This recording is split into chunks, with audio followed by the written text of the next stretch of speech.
மணிப்பூர் மக்களை நாங்கள் கொண்டாடுவோம் என்று தமிழ்நாட்டுடைய பரேட்டில் அவர்களுடைய கலை நிகழ்ச்சியை அரங்கேற்றியதாக இருக்கட்டும், முகமது ஜுபேருக்கு விருது கொடுத்ததாகட்டும், இந்த குடியரசு தின விழாவை கூட பாஜகவனுடைய முகத்திலும் ஆளுநர் ரவி அவருடைய முகத்திலும் கரியை பூசுவதாக மாற்றியிருக்கிறார் முதலமைச்சர் அப்படின்னு சொல்றாங்க.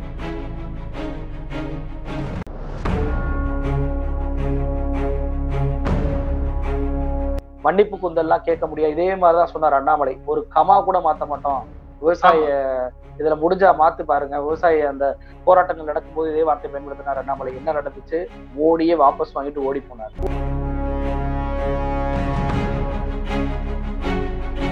கூட ஆர்ப்பாட்டத்துல என் ராம் அவர்கள் மிக தெளிவான ஒரு விஷயத்த சொன்னார். என்ன சொன்னார் அப்படின்னா, கார்த்திகை செல்வன் குறித்து இப்படியான வார்த்தையை அவர் பேசியிருக்கிறார். அப்ப இங்க வழக்கு தொடர வேண்டிய ஒரு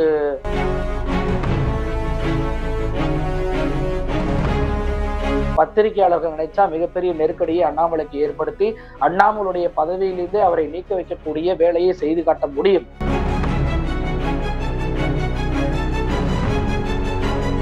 இன்னைக்கு பிரதமர் மோடியை வச்சு ஒரு இன்டர்வியூ எடுக்கிறாங்க. ரெண்டு இன்டர்வியூ நடந்துச்சு. ரெண்டு இன்டர்வியூலயுமே பாத்தீங்க அப்படின்னா, ஏற்கனவே இவர் சொல்லி கொடுத்த கேள்வியை கொடுத்து கேட்க சொன்னதை போல கேள்விகள் அப்படிதான் அமைஞ்சிருச்சு. அப்ப அதுக்கும் அண்ணாமலை அதே வார்த்தையை பயன்படுத்துவாரா?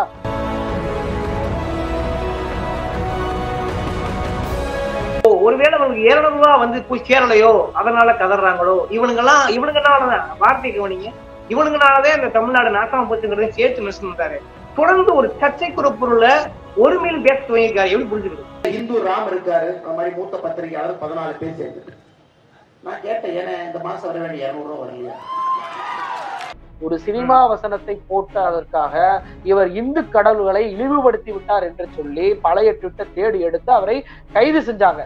அப்படி கைது செஞ்ச ஜுபைரை அழைத்து வந்து தமிழ்நாட்டின் உயரிய விருதான மதநலனிக்க விருதை, கோட்டை அமீர் விருதை முதலமைச்சர் ஸ்டாலின் அவர்கள் இந்த முகமது ஜுபைர் அவர்களுக்கு கொடுத்திருக்கிறார்.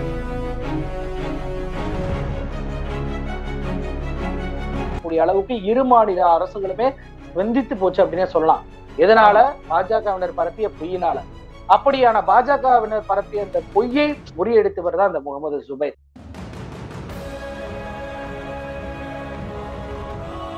அலங்கார ஊர்தியில் திருவள்ளுவருடைய படம் இருக்கிறது. அதுவும் தமிழ்நாடு அரசு பயன்படுத்தக்கூடிய திருவள்ளுவருடைய படம்.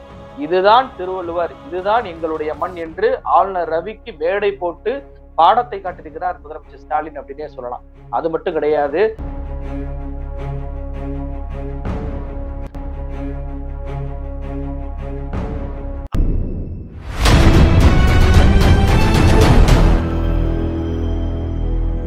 அறக்கழகம் பார்வையாளருக்கு வணக்கம். இன்னைக்கு நம்ம சந்திக்கிற ஊடக ஆளுமை ஒப்பீனியன் தமிழின் யாசிர் அவர்கள்.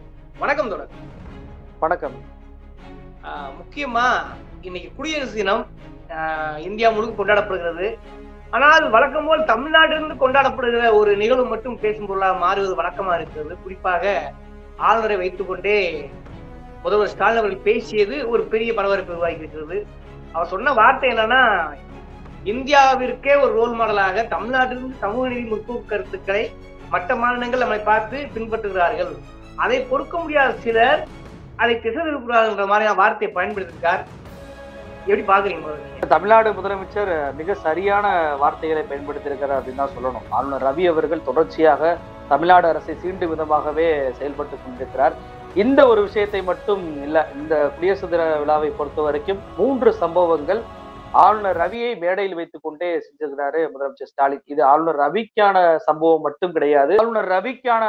மட்டும் கிடையாது, ஒட்டுமொத்த பாஜகவிற்கும் சேர்த்தே ஒரு சம்பவத்தை செஞ்சிருக்கிறார் அப்படின்னு சொல்லலாம். அந்த 3 சம்பவங்கள்ல முதலாவது சம்பவம் என்ன அப்படின்னா, நமக்கெல்லாம் தெரியும், சென்ற வருடம் குடியரசு தின விழாவில் அலங்கார ஊர்தியை, தமிழ்நாடு அரசுடைய அலங்கார ஊர்தியை, சுதந்திர போராட்ட வீரர்கள் இருக்கக்கூடிய அந்த ஊர்தியை வந்து ஒன்றிய பாஜக அரசு நிராகரிச்சாங்க. இதற்காகவே முதலமைச்சர் என்ன சொன்னாருன்னா, ஒட்டுமொத்த தமிழ்நாடு முழுவதும் அந்த ஊர்தியை சென்று வர செஞ்சாரு. மக்கள் அனைவருமே பார்வையிட்டாங்க. அப்போதே பாஜக அம்பலப்பட்டிருந்தது. இன்னைக்கு அந்த அலங்கார ஊர்தியில மிக முக்கியமான ஒரு சம்பவத்தை முதலமைச்சர் ஸ்டாலின் செஞ்சிருக்காரு. என்னன்னா, 2 நாளைக்கு முன்னாடிதான் ஆளுநர் ரவி அவர்கள் திருவள்ளுவருக்கு வந்து திருவள்ளுவர் தினத்தை அன்று திருவள்ளுவருடைய அந்த புகைப்படம், அதை வந்து பாஜகவினர் பயன்படுத்தக்கூடிய அந்த புகைப்படத்தை பயன்படுத்தினார். காவியுடைய ஆடைகள் போட்டு, அவருக்கு பட்டை நாமம் எல்லாம் போட்டு, ஏதோ ஒரு சித்தரை போல, ஒரு இந்துத்துவ துறவியை போல அவர் காட்ட நினைத்தார் திருவள்ளுவரை. அதற்கு அப்போதே வந்து கடும் கண்டனங்கள் தமிழ்நாடு முழுவதும் எழுந்திருந்துச்சு. இன்னைக்கு அந்த ஆளுநர் ரவி அவர்களுக்கு பதிலை கொடுக்கும் விதமாக அலங்கார ஊர்தியில் திருவள்ளுவருடைய படம் இருக்கிறது. அதுவும் தமிழ்நாடு அரசு பயன்படுத்தக்கூடிய திருவள்ளுவருடைய படம். இதுதான் திருவள்ளுவர், இதுதான் எங்களுடைய மண் என்று ஆளுநர் ரவிக்கு மேடை போட்டு பாடத்தை காட்டியிருக்கிறார் முதலமைச்சர் ஸ்டாலின் அப்படின்னே சொல்லலாம். அது மட்டும் கிடையாது, மணிப்பூர் மக்களை எந்த அளவுக்கு இந்த பாஜக வஞ்சிக்கிறது அப்படின்றது நமக்கு எல்லாருக்குமே தெரியும். மணிப்பூர் மக்களை, அதுவும் இன ரீதியாக கிறிஸ்தவ மக்களை ஒடுக்கக்கூடிய செயல்களை, கிறிஸ்துவ மக்களுடைய, ஏன் கிறிஸ்தவ மக்கள் அப்படின்னு சொல்றேன் அப்படின்னா, பாஜக தலைவர் அண்ணாமலை கூட சமீபத்துல தர்மபுரி கூட சர்ச்சை கூட என்ன சொன்னாருன்னா, அது இனச்சண்டை, அதுல வந்து மதத்தை கொண்டு வராதீங்க அப்படின்னு சொன்னாரு. ஆனா உண்மையிலேயே அது மத சண்டை தான். குறிப்பிட்ட கிறிஸ்தவர்களை மட்டும் தாக்கக்கூடிய ஒரு கலவரத்தை தான் அங்க பாஜக செஞ்சாங்க. அதுவும் பொய் செய்தியை பரப்பி, அண்ணாமலை சொல்வதை போல இடஒதுக்கீடுக்காக அங்க நடந்த பிரச்சனை எல்லாம் கலவரம் அல்ல. பொய் செய்தியை, மெய்த்தி இன பெண்ணை வந்து, மெய்த்தி இன பெண்களை குக்கி இன வாலிபர்கள் வந்து பாலியல் வன்கொடுமை செஞ்சுட்டாங்க அப்படின்னு சொல்லி பாஜக பரப்பிய பின்புதான் அந்த கலவரமே நடந்துச்சு. இப்படி திட்டமிட்டு கிறிஸ்தவர்களை ஒடுக்கி அங்க இருக்கக்கூடிய கலவரத்தை செஞ்ச அந்த பாஜகவிற்கு கரியை பூசும் விதமாக இன்னைக்கு குடியரசு தின அணிவகுப்புல வந்து மணிப்பூர் மக்களுடைய கலாச்சாரத்தை பிரதிபலிக்கும் விதமான அந்த நடன கலைக்குழுவை நடத்தி காமிச்சிருக்கிறாரு முதலமைச்சர் ஸ்டாலின். அதுவும் ஆளுநருக்கு முன்பே நடத்தப்பட்ட சம்பவமா இருக்கு. ஏன்னா நீங்க வந்து சமீபத்தில், இப்ப மட்டும் கிடையாது, சமீபத்தில் கேலோ இந்தியா விளையாட்டு துவக்க நிகழ்ச்சி கூட பிரதமர் மோடியை மேடையில் வைத்துக் கொண்டே நாங்கள் மணிப்பூர் மக்களுடைய அந்த வீரர்களையும் அழைத்து வந்து இங்கே நாங்க அவர்களுக்கு பயிற்சி கொடுத்து அவர்களையும் இந்த விழாவில், இந்த நிகழ்ச்சியை நாங்க பங்கேற்க வச்சிருக்கோம், இந்த போட்டியில கலந்து கொள்ள வச்சிருக்கோம் அப்படின்னு சொல்லிட்டு அப்பொழுதே மோடியை மேடையில் வைத்துக் கொண்டே கரிய பூசினவர் தான் நம்ம முதலமைச்சர். அப்ப கூட முதல்ல அண்ணாமலை உட்படவர்கள் என்ன சொன்னாங்க அப்படின்னா, ஏன் மணிப்பூர் மக்களை வந்து தமிழ்நாடு அரசு வந்து பயிற்சி கொடுக்கணும், ஏன் ஒன்றிய அரசுக்கு அது தெரியாதா, ஒன்றிய அரசு மணிப்பூர் மக்களுடைய வீரர்களை அழைத்தெல்லாம் நாங்கள் வந்து பயிற்சி கொடுப்போம் அப்படின்னு சொல்லி எல்லாம் சொன்னார். வாய்க்கிலேயே பேசினார் அண்ணாமலை. ஆனா உண்மையிலேயே ஒன்றிய அரசு அவர்களுக்கு உதவியதா, அவர்களுக்கு பயிற்சி கொடுத்ததா என்றால் கிடையாது.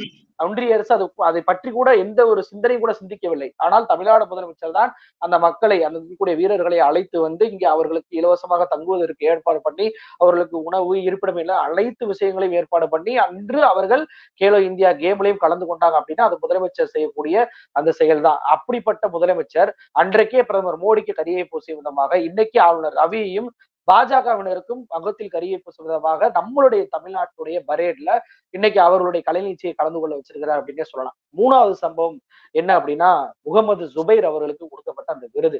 நமக்கெல்லாம் தெரியும், முகமது ஜுபைர் அவர்கள் வட இந்தியாவில் இருக்கக்கூடிய சங்கிகள், நம்ம இங்க தமிழ்நாட்டில் கூட இங்க பயந்து கொண்டு அவதூறுகளை பரப்புவதற்கு அச்சப்பட்டு இருக்கக்கூடிய சூழ்நிலை தான் இருப்பாங்க பாஜகவினர். ஆனா வட இந்தியால அப்படி இல்லை. முழுக்க முழுக்க போலி செய்திகளை மட்டுமே, அதுவும் மத வெறுப்பை தூண்டக்கூடிய செய்திகளை மட்டுமே பரப்பக்கூடிய அந்த பாஜகவினர் மத்தியில நமக்கெல்லாம் தெரியும், தமிழ்நாட்டுக்கும் அவருக்குமே தொடர்பு இருக்கு. எப்படின்னா, பீகார் வடமாநில தொழிலாளர்கள், பீகார் உட்பட வடமாநில தொழிலாளர் அனைவருமே தமிழ்நாட்டில் கொல்லப்படுகிறார்கள், இதுவரைக்கும் 12 பேர் கொல்லப்பட்டிருக்கிறார்கள் அப்படின்னு சொல்லி பாஜகவினர் பரப்புறாங்க பொய்யை. அங்க இருக்கக்கூடிய ஊடகம் ஜக்ரான் அப்படின்ற ஊடகம் அதை எடுத்து போடுறாங்க. பாஜகவை சேர்ந்த யூடியூபர்கள் அனைவருமே இந்த செய்தியா மாத்துறாங்க. உடனே நிதிஷ்குமார் முதலமைச்சர், பீகார் முதலமைச்சர் அங்க இருக்கக்கூடிய காவல்துறை அதிகாரிகளை தமிழ்நாட்டுக்கு அனுப்பி வைக்கிறார். இங்க அவங்க ஆய்வு பண்றாங்க. தமிழ்நாடு முதலமைச்சருமே வடமாநில தொழிலாளர்களை சந்திச்சு அவர்களுக்கு தைரியம் கொடுக்கிறார். நீங்க எங்கேயும் பாதுகாப்பா தான் இருப்பீங்க, உங்களுக்கான பாதுகாப்பு இங்க இருக்கு அப்படின்னு சொல்லி விளக்கம் கொடுக்கக்கூடிய அளவுக்கு இரு மாநில அரசுகளுமே வெந்தித்து போச்சு அப்படின்னே சொல்லலாம். எதனால? பாஜகவினர் பரப்பிய பொய்யினால.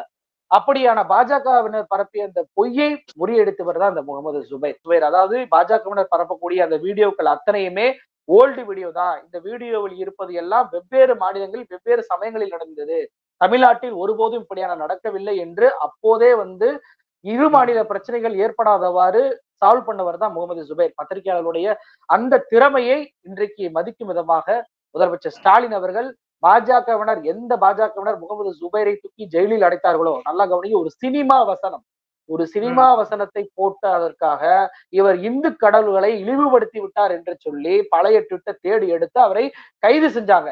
அப்படி கைது செஞ்ச ஜுபைரை அழைத்து வந்து தமிழ்நாட்டின் உயரிய விருதான மத நலனிக்க விருதை, கோட்டை அமீர் விருதை முதலமைச்சர் ஸ்டாலின் அவர்கள் இந்த முகமது ஜுபைர் அவர்களுக்கு கொடுத்திருக்கிறார். தமிழ்நாடு என்றைக்குமே நன்றி மறவாத ஒரு மாநிலம், வந்தாரை வாழ வைக்கும் மாநிலம் என்று மட்டுமல்ல, இங்கு நமக்காக உதவி செய்யக்கூடியவர்களுக்கும் நன்றி மறவாத மாநிலம் என்று உணர்த்தும் விதமாக முதலமைச்சர் ஸ்டாலின் அவர்கள் இந்த அவார்டை வந்து ஜுபைர் அவர்கள் கொடுத்திருக்கிறார். இதெல்லாம் பாஜகவால் பொறுத்து கொள்ளவே முடியவில்லை. ஏன்னா முகமது ஜுபைர் அந்த அளவுக்கு பாஜகவுடைய பொய் செய்திகளை அம்பலப்படுத்தியிருக்கிறார். அதாவது நான் ஏற்கனவே சொன்ன மாதிரி அலங்கார ஊர்தியாகட்டும், அதில் திருவள்ளுவருடைய படத்தை போட்டு இதுதான் திருவள்ளுவர், இதுதான் எங்களுடைய திருவள்ளுவர் என்று ப்ரொஜெக்ட் பண்ணதா இருக்கட்டும், மணிப்பூர் மக்களை நாங்கள் கொண்டாடுவோம் என்று தமிழ்நாட்டுடைய பரேட்டில் அவர்களுடைய கலை நிகழ்ச்சியை அரங்கேற்றியதாக இருக்கட்டும், முகமது ஜுபேருக்கு விருது கொடுத்ததாகட்டும், இந்த குடியரசு தின விழாவை கூட பாஜகவனுடைய முகத்திலும் ஆளுநர் ரவி அவருடைய முகத்திலும் கரியை பூசுவதாக மாற்றியிருக்கிறார் முதலமைச்சர் அப்படின்னு தொடர்ந்து தமிழ்நாட்டு அண்ணாமலை போன்றவர்கள், ஆளுநர் போன்றவர்கள் தொடர்ந்து இப்ப எதிர் நடவடிக்கைகள் குறைந்தபாடு இல்ல.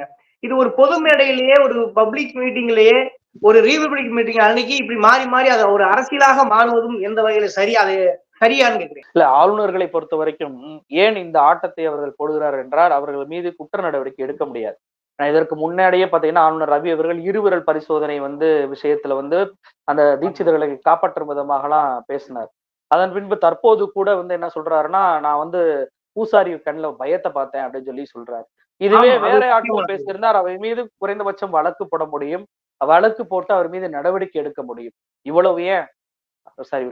ஆனால் ஆளுநர் ரவி அவர்கள் மீது இது போன்ற குற்றவியல் வழக்குகளை போட முடியும். அதனாலதான் தமிழிசையெல்லாம் இங்க தைரியமாக திமுகவையும் திமுக அரசையும் குற்றஞ்சாட்டி விட்டு போறாரு. ஆளுநர்கள் மீது நடவடிக்கை எடுக்க முடியாதுன்ற ஒரு தைரியம் தான். ஆனால் இவர்கள் செய்யக்கூடிய அத்துமீறல்கள் அனைவருமே அதற்காக பொறுத்து கொண்டிருக்க முடியாது. இவ்வளவு ஏன் நீங்க ஆளுநர் ரவி அவர்கள் இரட்டை பதவியில இருந்து கொண்டிருக்கிறார். அவர் மீது இது வழக்கே இருக்கு. ஏன்னா ஒரு அரசு அதிகாரி என்பவர் அவர் ஆதாயம் தரக்கூடிய இன்னொரு சம்பளம் வரக்கூடிய இன்னொரு பதவியில் இருக்கக்கூடாது. ஆனால் ஆளுநர் ரவி அவர்கள் இங்க ஆளுநராக பொறுப்பேற்றும் ஒரு பதவியில இருக்கிறாரு. அதே போல ஆரோவில்லியில் இருக்கக்கூடிய அந்த அறக்கட்டளைக்கும் அவர் தான் தலைவராக இருக்கிறார். அதற்கு சம்பளமும் வாங்கிறார். இதற்கு எதிராக வழக்கு தொடரப்பட்டுச்சு. தந்தை பெரியார் திராவிடர் கழகத்தை சேர்ந்த மாவட்ட தலைவர் ஒரு வழக்கை தொடர்ந்தார். ஆனா கோர்ட்டு என்ன சொல்லுச்சு அப்படின்னா, நாங்க எப்படி ஆளுநருக்கு எதிராக தீர்ப்பு சொல்ல முடியும் அல்லது வழக்கு தொடுக்க முடியும் அப்படின்னு சொல்லிட்டு அந்த வழக்கை தள்ளுபடி பண்ணாங்க. அப்ப இப்படியான சூழ்நிலை பயன்படுத்தி தான் இவ்வளவு ஆட்டத்தையும் ஆளுநர் உட்பட பாஜகவினர் பண்ணிட்டு இருக்காங்க. அதற்காக நாம் பொறுத்து கொண்டிருக்க முடியுமா? ஏற்கனவே தமிழ்நாட்டுல நீங்க பாத்தீங்கன்னா, இப்போ நேற்றைக்கு முன்தினம் கேரளாவுல ஆளுநர் ஆரிப் கான் வருகிறார், சட்டமன்றத்திற்கு வருகிறார். சட்டமன்றத்துல கேரள அரசு கொடுத்தக்கூடிய ஆவணத்தை தான் அவர் படிக்க வேண்டும். ஆனால் அந்த ஆவணத்தை படிக்காமல் கடைசியா இருக்கக்கூடிய லாஸ்ட் லைனை மட்டும் வாசிச்சுட்டு உடனடியாக கிளம்பி போறார். இப்படியான விஷயங்கள் போகிற போக்கையெல்லாம் இந்த ஆளுநர்கள் செய்யும் போது தமிழ்நாட்டிலும் இதே போன்ற நடைமுறை நடந்துச்சு. ஆளுநர் ரவி அவர்கள் இதே போன்று தமிழ்நாடு அரசு அனுப்பிய அந்த வாக்கியங்களை எல்லாம் வாசிக்காம தரந்தோன்றித்தனமாக சில வார்த்தைகள் எல்லாம் விட்டுவிட்டு பேசினார். ஆனால் உடனடியாக அப்போதே எந்திரித்து ஒரு தீர்மானத்தை போட்டு ஆளுநர் ரவி அவர்கள் பேசிய பேச்சை அவை குறிப்பிலிருந்து நீக்க வச்சவர் தான் முதலமைச்சர். அன்னைக்கே ஆளுநர் ரவி ஓட்டம் எடுத்தார். அன்றிலிருந்து இன்று வரை நீங்க சுப்ரீம் கோர்ட்ல போய் வழக்கு போட்ட உடனேதான் ஓடோடி நான் முதலமைச்சர் பாக்குறேன், முதலமைச்சர் என்னை பாருங்க அப்படின்னு சொல்லிட்டு முதலமைச்சருக்கு தூது அனுப்பக்கூடிய வேலையும், அந்த ராஜ்பவன்ல முதலமைச்சர் நுழைஞ்ச உடனே ஓடி போய் அவரை வரவேற்கக்கூடிய சூழ்நிலையும், துணைவேந்தர்கள் அமைத்த குழு 3 பேர் தேடுதல் குழு அமைத்தார் ஆளுநர், அதையெல்லாம் வாபஸ் வாங்கிய சூழ்நிலையும் ஆளுநர் ரவி ஏன் செஞ்சாரு அப்படின்னா, முதலமைச்சர் ஸ்டாலின் அவர்கள் சட்டப்படியாக ஆளுநர் ரவி அவர்கள் மடக்குகிறார். அதனாலதான் முதலமைச்சர் அவர்கள் இங்க ஜனநாயகத்திற்கு உட்பட்டு செயல்படக்கூடியவர். அதனால ஜனநாயக அடிப்படையில் ஆளுநர் ரவி அவர்களை எப்படி முடக்க வேண்டுமோ அது போன்ற முடக்கி கொண்டிருக்கார். இன்னொரு கேள்வி கேட்டீங்க, அண்ணாமலை போன்றவர்கள்லாம் அப்படி செய்யறாங்க, பாஜகவினர்கள் அப்படி செய்யறாங்க.